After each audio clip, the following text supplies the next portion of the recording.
In today's video, I'm going to teach you how to enable the merge or combine shapes feature in PowerPoint 2010.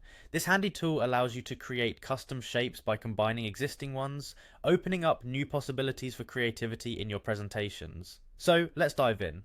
First, start by opening PowerPoint on your computer. This is where it all begins, so if you need help finding it, look in your Start menu or Applications. Once you've got PowerPoint open, navigate to the presentation you'd like to work on.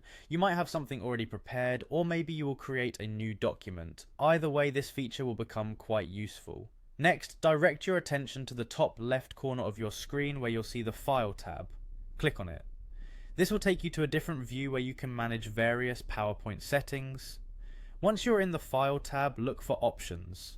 Click on it to open the PowerPoint Options dialog box.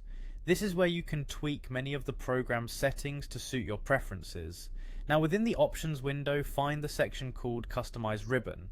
Click on it.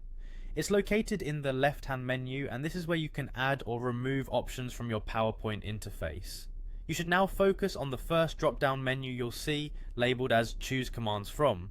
From that menu, select All Commands. This action will reveal a comprehensive list of every feature PowerPoint has to offer. Scroll through that lengthy list until you locate the Merge Shapes option. It might take some time, so don't rush this step. Take your time to find it, and remember, if it feels a bit tedious, you're not alone. This is normal. Patience is key. Once you've successfully found the Merge Shapes feature, shift your attention to the second drop-down menu on the right side. Choose Main Tabs from this drop-down menu. This lets you decide which section of your ribbon you want to customize. The next step involves deciding where you want this new feature to live. Choose the particular section of your ribbon where you want the Merge Shapes option to appear. It could be under the Insert tab or anywhere else that makes sense to you. After selecting the section, click on the Add button to move the Merge Shapes feature into your chosen ribbon area. This makes it easily accessible whenever you need it. Lastly, to save all these changes, you just need to click OK. Voila! You've now added the Merge or Combine Shapes function to your PowerPoint 2010 setup.